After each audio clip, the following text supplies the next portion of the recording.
Welcome to Powerless to Powerful with Angela Bennett, a show that brings a sassy mix of transformative advice on health, relationships, love, career, and mindset shifting, together with some fun and laughter. Powerless to Powerful with Angela Bennett begins now.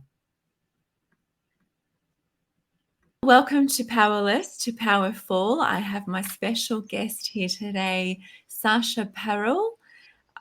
It's such an honor to have you on my show. I love having you as a part of my life, and I love watching you grow from the first day that I met you and experienced who you were and your story and who you were in that space, and watching you grow and flourish into the woman that you are now, and even into not the woman that you are becoming, because you are already her, but as you grow into each level that you that I get to see and experience, and you are doing mighty things throughout this world and impacting lives, and it's just so exciting. And I'm so honored to have you on this show, and I would love for you to just introduce yourself and tell the world who you are and what you do and how we met and all those groovy things.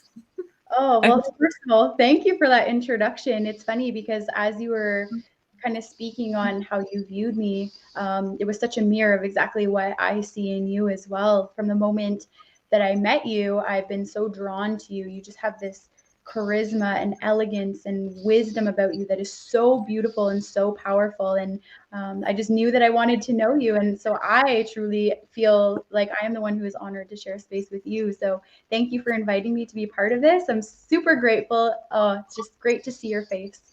Girl, you can make me cry. I'm really just getting started. Oh, you started it. Oh. Like attracts like. What can I say? Amen to that. Amen to that. So, as you said, my name is Sasha Parrell. I'm also known as the Breakthrough Guru. And what that means is that essentially I help people break through limiting barriers that are preventing them from standing in their oneness and their truth. Because I am somebody who is, like most of us, like all of us really, until we become aware of it, was a product of my environment and my circumstances. And the environment and circumstances that I grew up in caused me to be probably the lowest version of myself that there possibly could have been in this space and time. But I'm so grateful for that, because it is when we experience the contrast of who we really are that we are allowed to become more aware of who it is we were all along. Had I not have gone through what I went through and come through all of that, I would just be operating as me, not knowing the difference. So I'm so grateful for everything that I come from, and it allows me now to, with the wisdom that I have and the experience that I have, go back and connect with those places that are still operating in their lowest forms, to show them, hey, like, this isn't who you are. This is you being a product of your environment. Like, this is the real you. And it is the most beautiful, magnificent experience that I could ever ask for. So I don't know if you want me to kind of share a little bit about that or where you want me to start, but girl, I just feel like a mic drop. We're done. Let's go. Well, I guess one of the things that you had said was to kind of touch on how we had met. And so you and I met in a mentorship program, and it was a pretty high ticket mentorship program. At that point in time was the most I had ever invested in myself personally. And I was at a point in my life then where I knew that the version that I was operating in wasn't going to get me to the level of life that I wanted to be able to experience. And even though at that time I was at the highest version of myself I'd ever experienced, I kind of hit this plateau, and I'm like, this can't be all there is. There has to be more. And, you know, being in an environment with people such as yourself and everybody else that was in that community was just such a driving force that thrusted me to where I am now. So it's kind of interesting that you talked about, you know, these versions of ourselves. That was something that you brought up in the introduction, was that you had experienced me grow through these different versions. And I think that's exactly what I would love to touch on, is these different versions of ourselves that we experience and that we create. So for myself, sorry, go ahead. I think there's a bit of a lag. Yeah, probably. I'm in Australia, I'm down under, so you got to give us time to read. No, I just said go right ahead, touch on those versions. I think it's really important because we do have a lot of versions of ourselves. But that's okay. Yeah, you keep going because I want to hear what you've got to say. Yeah, no worries. And feel free to interrupt me because I could talk forever. Well, So, okay. Well, let me just say this. Let me yeah. just say this. Like before, because I want to hear what you've got to say and I don't want to interrupt your flow. But I just honor the version of me that brought me to who I am today because, prostitution, alcohol and cocaine abuse, domestic violence, suicidal attempts, depression. There's so many versions of us that bring us to who we are today. And even though those things were traumatic and horrible at times, uh, it's refined me. And like you mentioned, those contrasts that we see, I don't want to be that version of me anymore. But also in that space, I honor her and her courage and her strength and her bravery for carrying me through all of those seasons of my life to bring me here. Ooh, I just got chills. I love that. Because, yeah, like you said, it was a very different version of ourselves. And without that version of us that withstood all of those things and persevered through all of those things and allowed herself to be pushed and to grow through those things, because you and I, coming from a lot of similar backgrounds, not everybody gets away from that lifestyle. Most people, it consumes them. And so I know, I truly believe that you and I both have a very important purpose here in this world. And I believe that the things that we have gone through are exactly what allow us to stand in our purpose now, to be able to serve the people that feel the most misunderstood in this world and that are often the most unseen and neglected. So we have a special superpower that most cannot identify with, and we're truly blessed for that. Amen. I love that, my sister. Keep going. You take it away. Yeah. So for me, it's funny. I've each time I talk about my story, I feel I just get so much more new insight, and I'm at different levels of elevation each time I go back and reflect. So it just seems, so different each time. But I grew up with a lot of pain in my heart. And, my mom, I was raised by my mom. My dad was, in and out of my life. They were both young, really young when they had me. So I don't hold any animosity for their mistakes, because being a parent now, God knows, it's the toughest job in the world. It truly is. But growing up, I think I harbored a lot of pain and resentment towards my parents because I grew up around a lot of anger. My mom, she struggled. She did her best, but she struggled a lot with, depression and her own emotional things and her own traumas that kind of trickled down onto us. And by the age of 11, I became very rebellious. I became very resentful, seeking attention, and I started running the streets at a very young age, hanging out with older people and getting into that kind of street mentality. Started smoking and stealing and vandalizing when I was like 10, 11 years old. And it got really bad to the point where my mom sent me to live with my dad. Long story short, I felt very out of place there because my dad had a much more stable environment that I felt so foreign living within. And so I told myself the story that my mom abandoned me. And, she had her reasons for doing what she did. I can't speak on her behalf, but I lived in a space of feeling like I was unworthy. I was worthless in the world. My mom didn't love me. My dad didn't love me. These are the stories I told myself, not the truth, but it's what felt very real to me. And so, I became similar, very suicidal, started cutting my wrists, like grade 6, 7, 8. And, no one ever noticed. So it made me feel more alone. And of course, I didn't want to die. I just felt like I wanted to escape this prison that I felt I lived within inside of myself. So, I bounced around, caused a lot of problems, was pretty mischievous, ended up back at my mom's, got kicked out at the age of 14, back and forth a bit. And then finally, 15 years old, I was out on my own. And I had no sense of responsibility, didn't have a job, was kind of bouncing around from place to place with the beliefs that, number one, I'm unloved. Number two, I'm unworthy. Number three, I come from poverty, so there's nothing more for me than this experience that I'm having. And so my biggest aspirations were, well, one day I'll have a job and I'll have a nice apartment and maybe I'll, have enough money to survive. So that's not really a good driving force to have in life. So I end up down the path of, you know, kind of falling into drugs and ending up in abusive relationships because I had such low self worth that the moment someone would give me attention, I was like, oh, this feels good. This feels like love. Let me hold on to that. And so, also with, me being the rebel that I was, I went for the bad boys. And as soon as he showed me attention, I was like, oh, mine.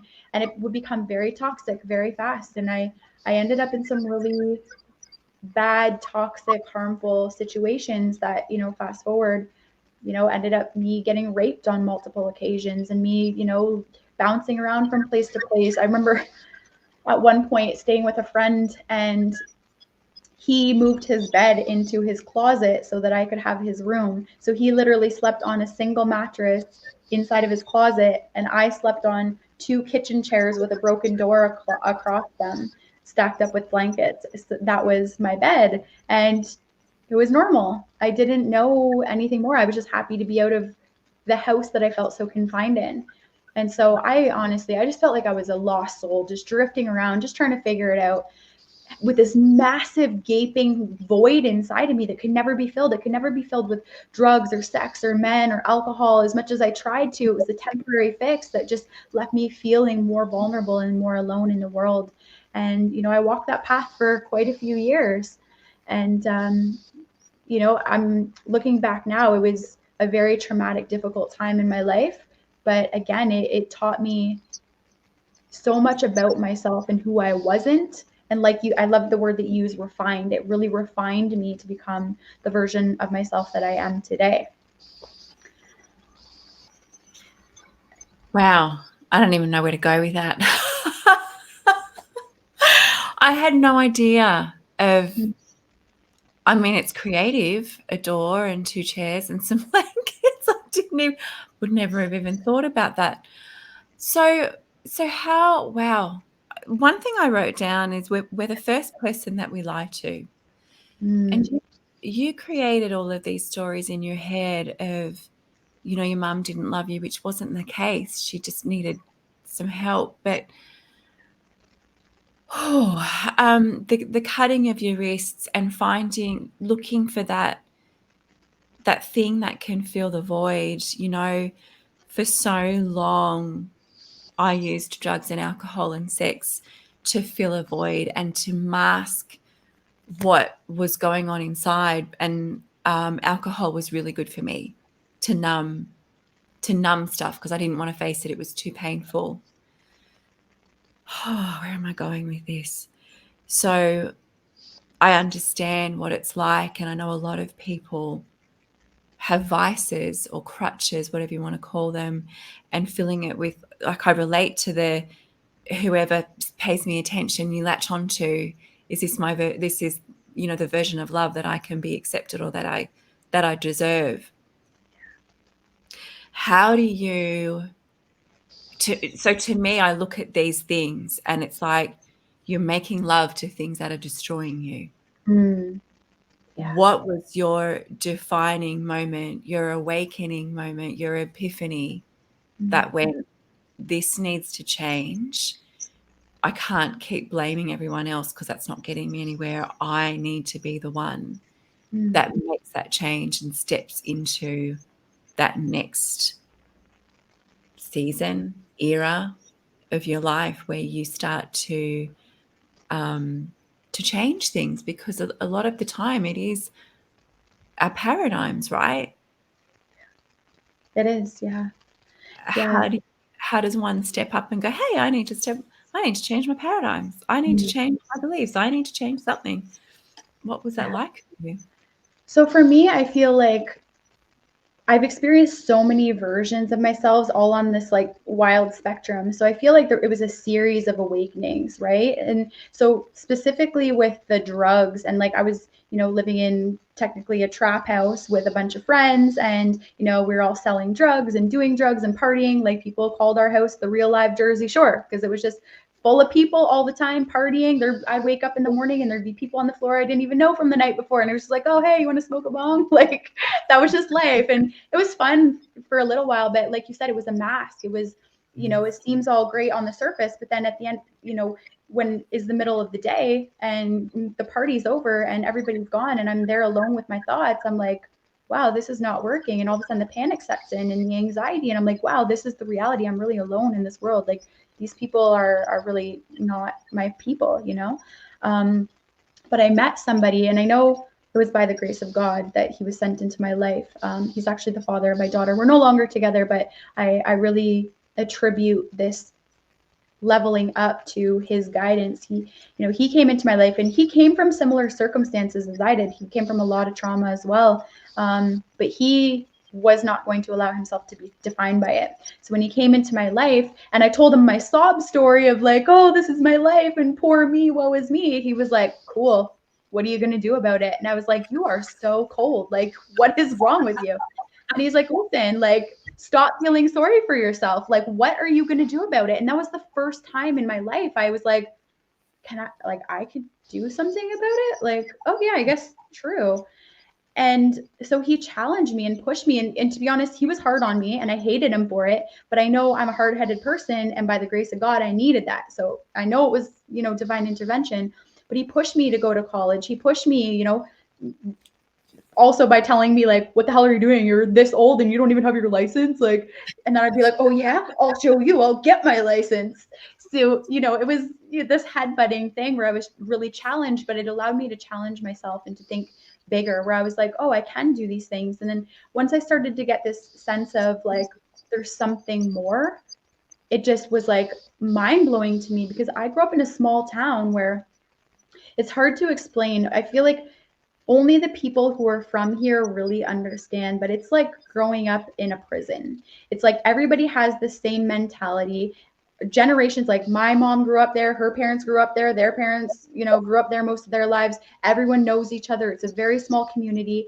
It's like most of the people that are in that community that I grew up around have very low levels of thinking. So everything's about partying, drugs, violence. Like, you have a reputation. You're like, it's like dog eat dog. So I had this persona of needing to be this big, tough, whatever, right? So now moving into this new space, I moved to a new city, had this whole new experience. I'm like, whoa, this is weird. Like, this is something I didn't know life had these things. Like, I didn't even know this was a mentality. So it Wow. slowly just started opening up my mind, and like, I began to elevate myself from there. Basically, it got to a point where that person, it was different. And so it was foreign. And anytime we as human beings have something foreign come to us that are against our paradigms, we're going to dispute it. We're going to challenge it. We're going to say, nope, we're going to reject it. It's like eating a piece of tinfoil. Your body is going to regurgitate until that tinfoil comes out. So you try to take on these new paradigms of him telling me, you're worthy, you're beautiful, you're talented, you can achieve anything. And I'm, nope, nope, nope, nope. Who, like, that sounds great for you, buddy, but you don't know me and where I come from. But eventually it got to a point where he sat me down and he's like, listen, like, I'm not about this life you're living. So you need to, like, ultimatum, you need to choose me or the drugs. Wow. And I was like, I don't need you. Peace out. And then he left and I thought about it and I was like, what are you doing? Like, what are you doing? For me, it was a control thing. It was like, nobody's going to tell me. And that's how I always operated. Like, I do my own thing. You can't tell me. Finally, I was like, no, like, something in my spirit was like, no, you have to, this is a turning point for you. You need to take it. And to be honest, it was my love for that person that made me choose more for myself. And so I feel like, we will do more as human beings to escape pain than we will to seek pleasure. But I think at this point in my life, I was stimulated by a new sense of pleasure that felt safe, that I had never experienced before. And I couldn't let it go. My soul resonated with it so deeply that I couldn't pull myself away from it. And that was really the beginning of my healing and growth journey, coming out of that self-destruction. That was so powerful. So, as you just said, we will do more as humans to escape pain than to experience pleasure. Do you want to elaborate on that a little bit? That was really powerful. Yeah, absolutely. So our survival brains, this reptilian instinctual part of our mind that has not evolved since the beginning of humanity, whenever that was, depending on your beliefs, doesn't matter, it's irrelevant. It's designed for fight, flight, freeze, and flop, to protect you, to keep you safe. And it's most people, in fact, it's been estimated that about 99% of people on the earth are operating in survival mode, which means that we're a victim to our circumstances. We're living day to day, trying to figure out how to survive, not understanding the full capability and power that we actually have in our mind and in our spirit. And so when we're operating from that space, it's about always trying to keep ourselves safe, trying to protect ourselves. I need security, I need certainty, I need, to make sure that nothing bad, I need to build this bubble for myself, whether it's guarding my heart or, a physical way that we do that keeps everything out. And as long as we feel protected and safe, we're never going to go search for the things that we actually are going to fulfill our spirits. Like, oh, well, that's a foreign zone over there. That's there could be some cool things over there, but all this fear tells me I got to just stay over here. But on the kind of other side to that, what it means to me is that if we are in a space of fear, we will do anything that we possibly can to get as far away from that thing that's making us so afraid as we possibly can. Whereas if I'm comfortable and I have this really exciting thing in front of me that I could go after that I know might be a challenge, but it's going to bring me a lot of fulfillment, it's like, I'm pretty comfortable here. Like, I don't really need that super amazing thing. I'm okay. So it's like the brain is such a complex thing that keeps us so limited. And it's just astonishing when you really see the depths of it. Yeah, because it wants to keep us safe, right? Yeah, exactly. And so staying where we are comfortable seems safer. Because I know when I separated from my partner after 4 years, and I had been pretty much in a relationship my entire life. So like this monkey swinging from tree to tree. And then eventually in April, I moved into my own space. And once I was in this safe environment, my body, after decades of being in fight or flight, relaxed and breathed. And all the trauma started to come up. And I was like, oh my gosh, what is going on? How do I deal with this? But for that first time, my body had stepped out of fight or flight. It is such a real space. And the flip side of that into being able to breathe and relax, all that stuff comes up and needs to be dealt with because we're not in that place of protection and freeze or fight or flight anymore, and it's time to move on. But wow, yeah. It's crazy too, because like just hearing you say that, when we're in fight or flight, we're often there for so much of our life from the time we're small. We learn how to operate in the world, this image we need to project to the world to be accepted, to feel safe, to feel heard, to feel seen. We operate from there for so long. We don't even know there's anything more. You don't know you're in survival. If someone were to tell me you're just in victim mode living as a survival, I'd be like, what the hell are you talking about? Like, I had no idea. That's Right? so true. Yeah, that is so true. So when you decided that, this guy was really good for you, what happened next? I mean, obviously he must have come back because you have a child to him. And Yeah. what did that journey look like? It's everything has its season. Some things that come into our life aren't necessarily meant to stay there forever, and that's been a hard thing for me to learn and accept over the years. But the fact of the matter is, I know God placed him in my life for a reason. We spent almost 10 beautiful years together, beautiful and very toxic, because let's be real, I was in a very toxic space.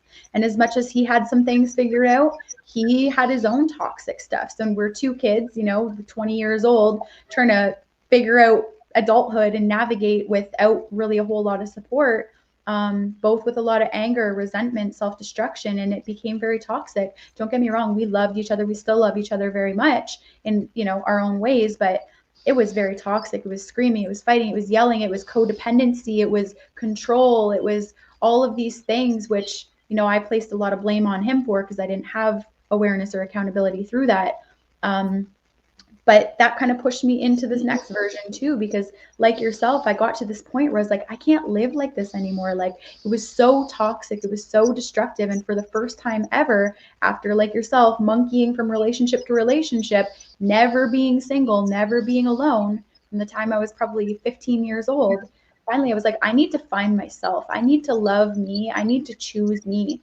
And so I left him about 4 years ago. And since then, I've just been on this. I mean, there was a lot of grieving in between because it was very hard to choose that.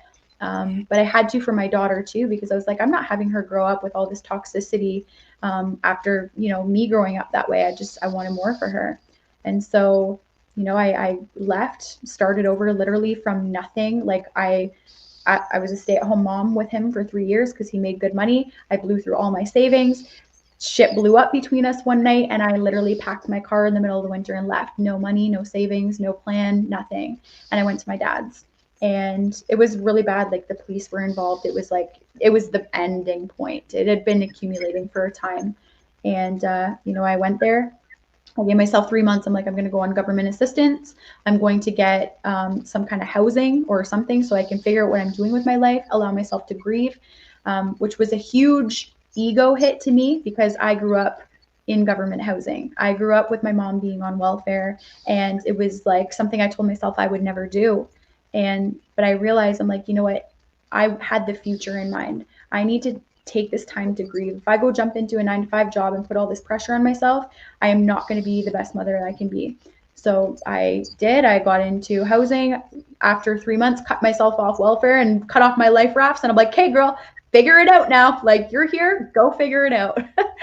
And, I actually first got into real estate, loved it, made some money that way, gained a sense of confidence and power. I mean, that was a whole journey mentally to push myself through. But essentially, in a nutshell, I got to this point of ground zero where I was in self destruction for so long. Finally, came to this place. I'm like, okay, I am writing the pages. This is a blank story. Who do I want to be? What do I want to be? I have no idea how the hell I'm going to do it. It's in God's hands. It was actually at that time that I gave my life to Christ. And I just said, I surrender. I'm done. Like, I'm done trying to figure it out. I'm done controlling it. It's in your hands. Show me what you want me to do. And miraculously, the pieces all just started showing up and, coming into play. And it's still, a journey that I'm on now.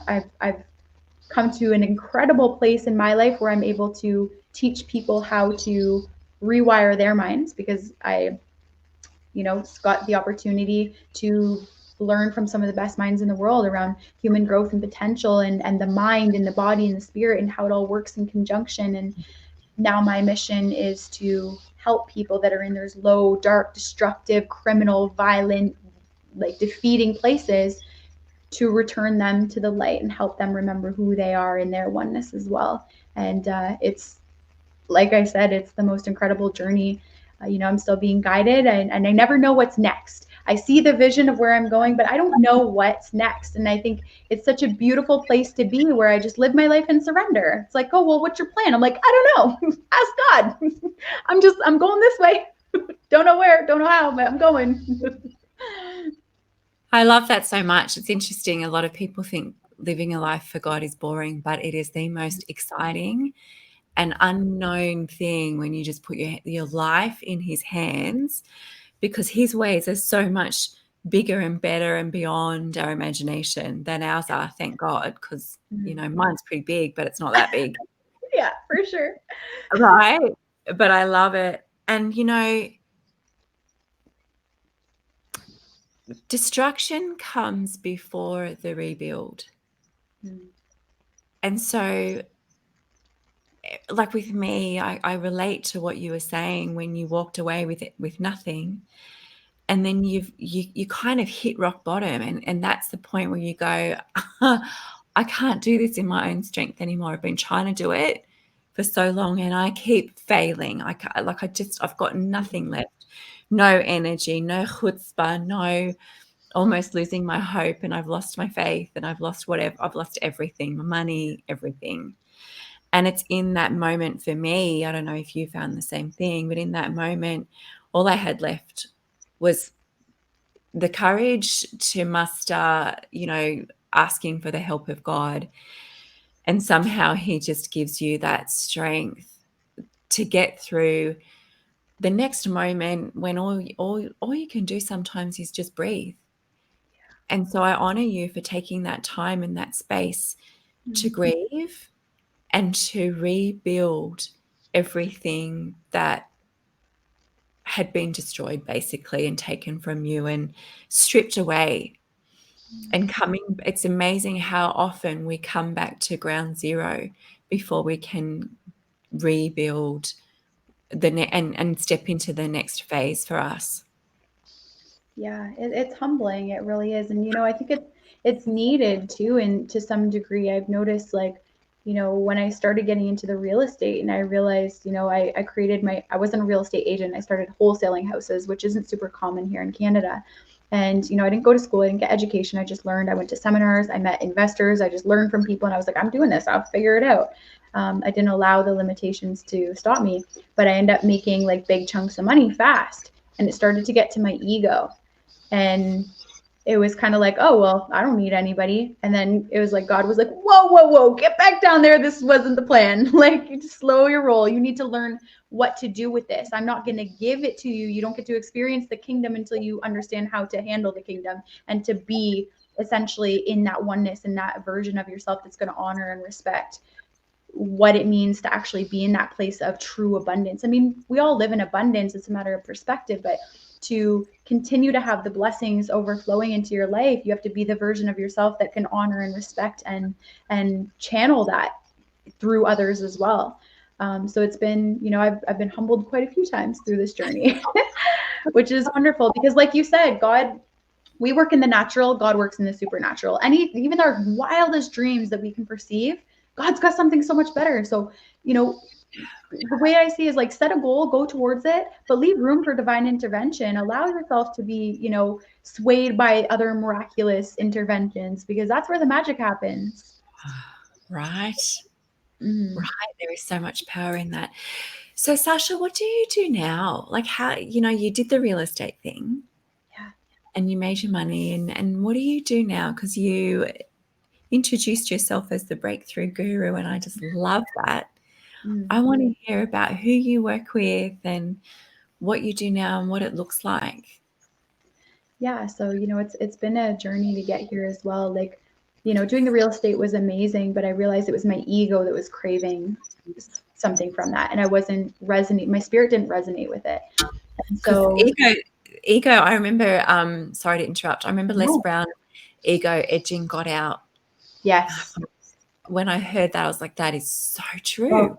chills every time. It's so true, and it is not to like carry guilt or shame around. It is the human part of who we are. We are having a human experience here, but it is very much the ego is what isolates and separates us from everybody else.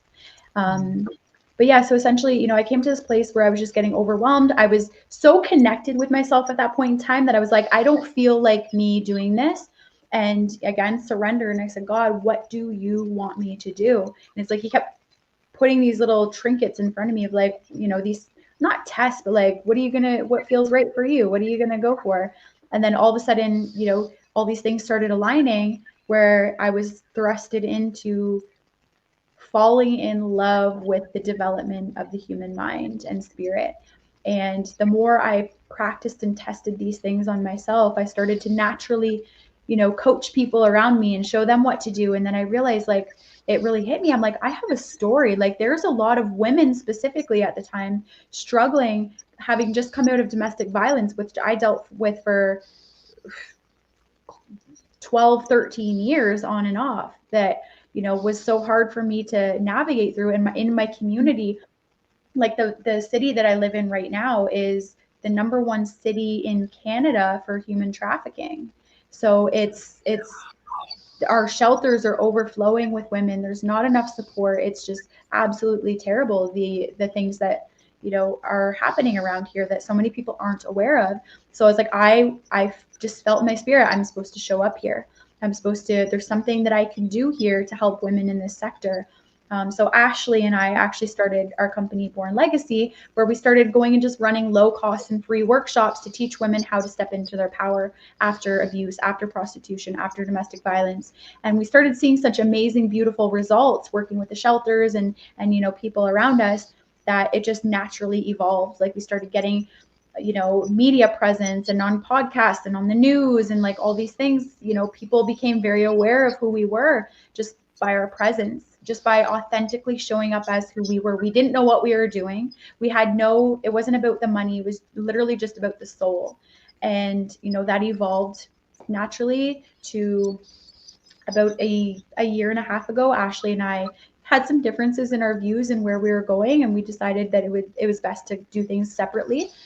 So she's doing her thing now, and I took kind of what we were doing and brought it to another level in terms of not making it specifically for women, but just everybody goes through trauma. Everybody comes from trauma. We get stuck in survival. So basically, what I do now is I teach people how to come out of survival. I meet them where they're at. I help them learn how to repattern their brains, how to connect in with their spirits, and to just encompass a full awareness of who and what they are so that they can strategically take power over their life while still living in surrender to the possibilities, if that makes sense. So like giving them that sense of power and knowing that they are of God. But I don't always use the word God because I try to connect with everybody. They find God through this experience.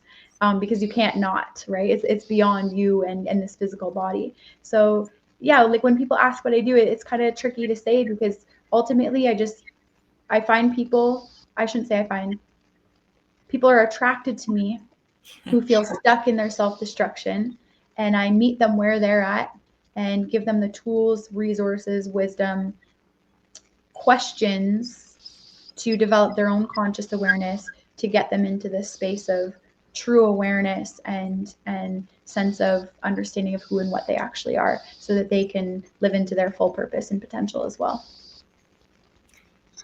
I actually didn't know that you did all this. Mm. And my heart is women in the sex industry, as you probably possibly know. Yeah. And so I'll have a chat with you after this because Yeah. that is it's so close to my heart because having been in that environment, domestic violence and prostitution, knowing that you are worthy of love and you're accepted and you belong in places, it's so important, and reaching them and getting that message across to them, to me, is so important. So I just honor you for Mm. taking on the responsibility, because I think it is a huge responsibility that we have. It's been given to us to reach these women. And I think it's a blessing and it's a huge responsibility because there are so many women that need this message of hope because they need to learn a way to get out of it if they want to get out, but a way to manage and cope with that comes along with what they've experienced, that trauma that they've experienced. I love this. Thank you so Totally. much. Yeah, no, thank you. Yeah, I definitely resonate with that. And it's funny. I think you touched on a key there. I think, with all of the value and all the work that I bring and channel, I know it's not me. I'm just a channel essentially. But it's funny, the biggest piece that seems to resonate a lot with that particular group of people is that they just feel incredible, to feel understood, to feel accepted as they are, and to realize, hey, like there's actually nothing wrong with me. Like I'm not all these stories I've been telling myself that I am. It's like this massive awakening that it ripples out so wide and so far, like seeing the effects that it has on their children, on their families, on their circles. Like it's just, if we all show up and just like love each other, it's amazing how it just ripples out so fast into the world when we come back into our oneness, which is love. It's so powerful. It's a force to be reckoned with. 100%. There is no Yeah. power like love. It just No, overcomes everything. Everything. So, Sasha, you have a book, right? I do. Tell us about your book. Yeah, okay. Thanks for asking. So, my book is called Chasing Love, A Story of Self-Sabotage, and it's a number one international bestseller. You can find it on Amazon, but it's essentially the first book of a three-part series. So, the first book, Chasing Love, is all about the self-destruction. So, essentially, what I did is once I came into, not where I am now. I wrote it like quite a few years back. But once I evolved from that space of that self destruction, that like the really low stuff, I had a new perspective and it allowed me to go back. And it was amazingly enough part of my healing journey, which I didn't expect, but I relived those years of my life and I pieced together what conditioned me, those moments, those big pivotal moments that conditioned me to create these beliefs about myself and about life that caused me later to make certain actions and choices that ended me up in those bad situations where I was abused and hurt and self-destructing. So it's really a story of self-sabotage. It's understanding how you become a product of your environment and then like bringing awareness to those moments. So what it really does for my readers, because I've had hundreds of readers from all across the world that have messaged me and let me know like what their take was from it, and it helps them to bring awareness to the stories they told themselves and to realize that they're not as much a victim as they believe themselves to be, that subconsciously they were making up all these stories and perceptions because that's what the brain does, about what life was. And so by the end of the book, it's a cliffhanger. It's all the self-destruction, but it's leading into this next version of myself that began to heal. So the second book will be all about the healing journey. So it's going to guide people like right from the beginning. And the intention is like ultimate self-destruction and being a product of your environment, through the healing, through the awareness, all the way back into that oneness and that ultimate level of what your higher self, your highest version of yourself can possibly become, which, I'm not fully there. I'm writing the second book right now. So when the third comes, I'll know more of what that looks like. But I trust, I feel in my spirit that that's the story and I trust it'll unfold that way. Wow, it's so powerful. I started reading your book. I haven't picked it up for a while, Mm-hmm. but I did start reading it and it's really powerful. So powerful. Thank you for your support. Oh, my pleasure. And so, how do people get in touch with you? I think the best way for people to get in touch with me is just through my Facebook. That's where I do a lot of my sharing in my lives and my messages because it's very versatile. So it's just Sasha Lynn on Facebook, SashaLynn. If you can't find me that way, it's just facebook.com/breakthrough guru. And that's breakthrough with a U. So you can just shoot me a friend request and I accept everybody. Okay, great. Now, is there anything that you would like to leave with our listeners before we wrap up? Yes. So the name of your podcast is, what was it? Powerless to Powerful? Or Yeah, yes. So I think the message that I would leave is to always remember that you are writing the pages in your story. And it doesn't always feel that way. It doesn't always seem that way. It's easy to look at all these outside circumstances and say, I am where I am because of XYZ. But everything works through cause and effect. And as a victim, we believe that this is the cause and I'm being affected.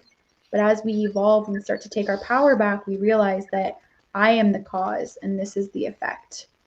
The way that we think, the way that the things that we believe about ourselves, these are the things that are manifesting our reality.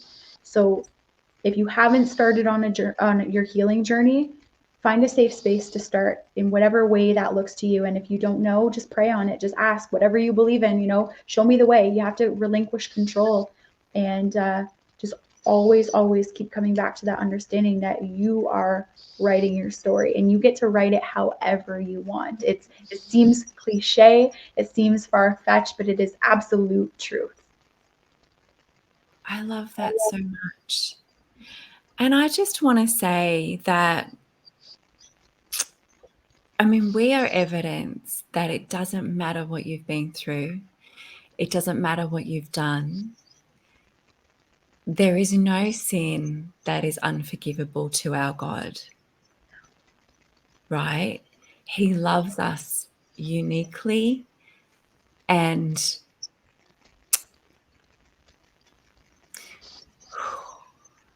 I feel like if you don't know God, if you're a listener and you don't know God, there is nothing that you've done that will turn his face from you. Nothing.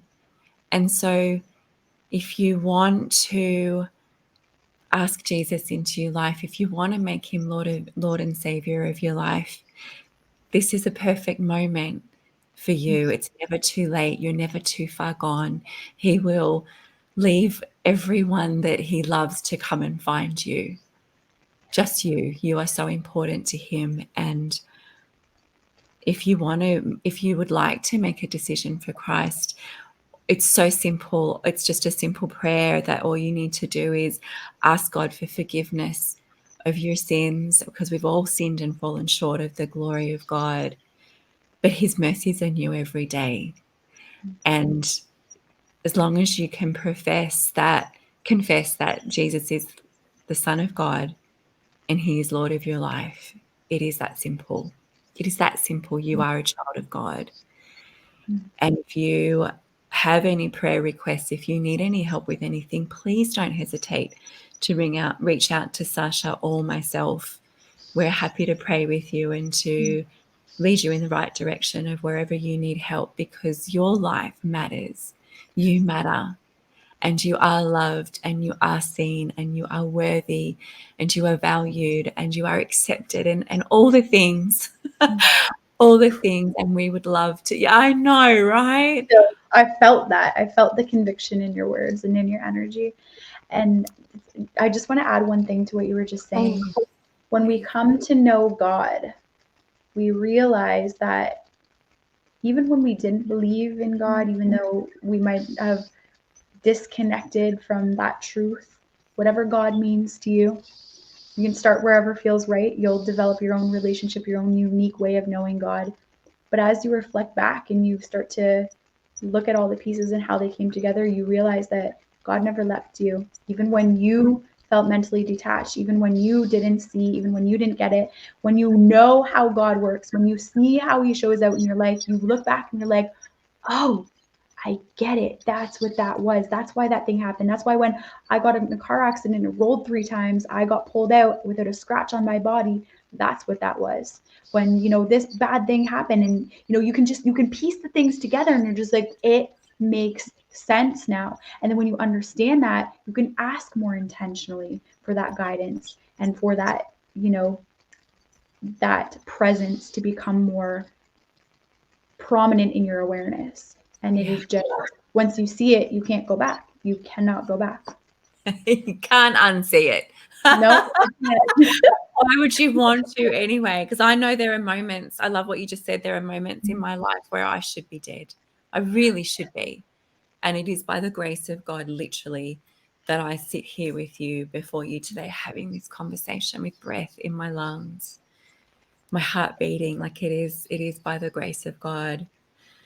And Sasha, I thank you for everything that you're doing, for every woman's life that you are reaching and changing and impacting. Your purpose is so important, and I am so glad that you are here today, sitting here with me, speaking to our listeners. And I am so glad that we connected from one side of the world to the other through choices that you and I made, right, to improve and change our lives. It's like when God gives you a tree, you've got to make the chair. Yes. He doesn't just go, here you go, here's a chair. No, you've got to take the action steps. You have to put your hand up and go, I need help. What can I do? Where can I go? Who can I find? What course can I take? What action do I need to take? You need to take the action. Mm. I So couldn't have said it better. No, thank you. That was beautifully articulated. I love the analogy of the chair too. It's absolutely true. And yeah, I'm so grateful to have crossed paths with you and to share in this energy as we weave in and out of each other's lives. And thank you for everything that you're doing. I cannot wait to connect further. And we've always known that we have a lot in common and that we were, brought to each other for a reason, but I feel like maybe the time's coming more close to us aligning in that purpose. So I'm Oh, excited to connect further. Goosebumps? yes, come on. I love it. Oh, thank you so much. Oh, you are my pleasure. You are an honor to have on my show. Thank you so much. And thank you to all of the listeners. And we just pray that this reaches the right people and falls into the right hands. And if you know of a friend or someone who needs to hear this message, please share it with them. And thank you for tuning in. We'll see you next time. Follow Angela on Facebook and LinkedIn at Angela Bennett, on Instagram at AngieB_transformations, or visit angieb.com.au. And remember, your past does not define you, it refines you.